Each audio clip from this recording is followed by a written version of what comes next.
सियालकोट का खामोश कब्रिस्तान।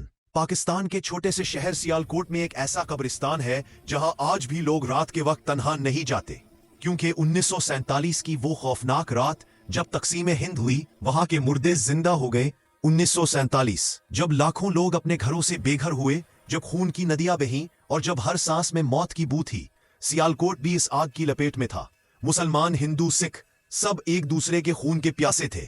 लेकिन सियालकोट के कदीम शाही कब्रिस्तान में एक ऐसी वारदात पेश आई जिसका जिक्र सरकारी तारीख में नहीं, लेकिन मकामी बूढ़े आज भी कांप कर सुनाते हैं। 15 अगस्त की वो रात जब एक ट्रेन सियालकोट स्टेशन पर रुकी, उसमें सिर्फ हिंदू और सिख मुसाफिर थे। औरतें, बच्चे, बूढ़े सब बेहोश, भूख से तड़प रहे थे। लेकिन जब ट्रेन के दरवाजे खुले तो बाहर खड़े मुसलमान नौजवानों ने उन पर हमला कर दिया। सिर्फ एक लड़की बच्ची, 12 साल की मंजू, इसकी मां उसके सामने मारी गई थी।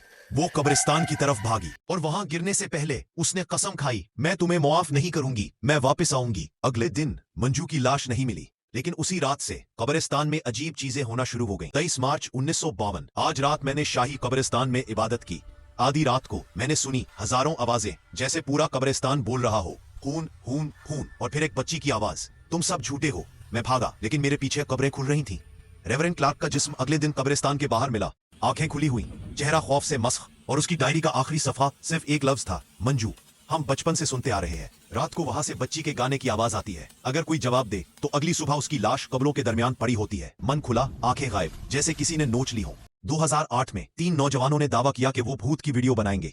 वो रात को कब्रिस्तान में घुसे, सिर्फ एक कैमरा वापस आया। इसकी आखिरी फुटेज में तीनों लड़के जमीन पर घुटनों के बल है, कांप रहे हैं। अचानक एक सफेद लिबास में लड़की उनके पीछे खड़ी है, बाल नहीं, सिर्फ खाली आंखों के गड्ढे। फिर स्क्रीन सियाह हो जाती है और एक आवाज आती है, अब तुम मेरे हो।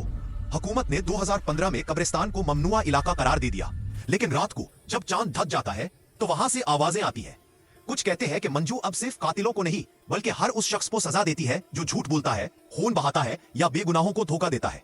अगर आप कभी सियालकोट जाएं तो रात को शाही कब्रिस्तान की तरफ मत देखना, क्योंकि वो लड़की आपको देख रही हो सकती है और वो जानती है कि आपने कभी किसी को धोखा दिया है या किसी का खून हाथों पर लगा है। क्या आपको लगता है मंजू की रूह अब भी इंसाफ की तलाश में है? कमेंट्स में अपनी राय दें, और अगर आपको सच्ची पाकिस्तानी हॉरर कहानियां सुनना पसंद है तो चैनल को सब्सक्राइब करें।